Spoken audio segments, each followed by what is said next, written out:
Alcohol, Archetypes and the Self, In Search of Soul, John O'Brien, Analytical psychologist. In vino, veritas. In wine, there is truth. This ancient phrase, etched into the crest of the Harvard Law School Wine Society, carries more than just a whiff of irony. It hints at a paradox, that alcohol, so often demonized or glorified, may in fact touch something deeper. A longing not just for escape, but for soul. In the symbolic world of Jungian psychology, alcohol is more than a substance. It's a symbol, a carrier of meaning, and symbols, Jung taught, are the language of the unconscious. They speak where logic fails. Alcohol alters perception, loosens boundaries, opens doors between the conscious and the unconscious, doors we often keep shut in the daylight. In mythology, wine is sacred. Dionysus, the Greek god of wine and ecstasy, is not merely a party god. He is the liberator, an archetype of transformation, of divine madness.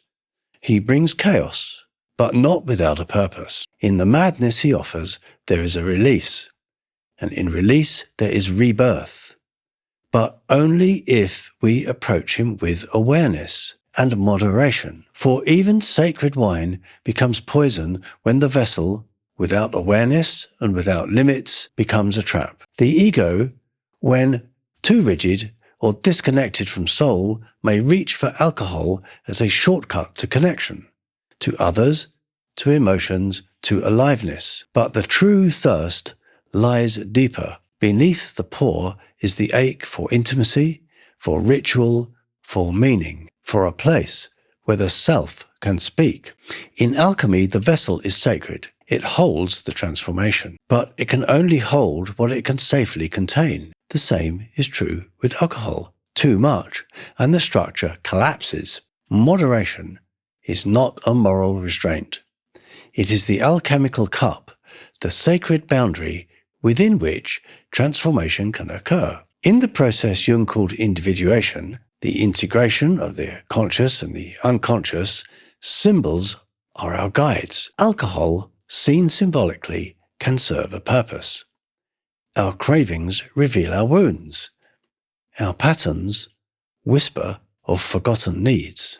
What we numb may be exactly what we need to feel and let pass. But even a guide must be met with care. The symbol is powerful, but power needs containment, and moderation is that container. Behind compulsion, the shadow waits. Unacknowledged anger, grief, longing, even love, all exiled parts of the psyche, surface when we try to bypass the inner work. Facing the shadow is courageous and necessary, because in that descent, in the dark inside, we find buried truths.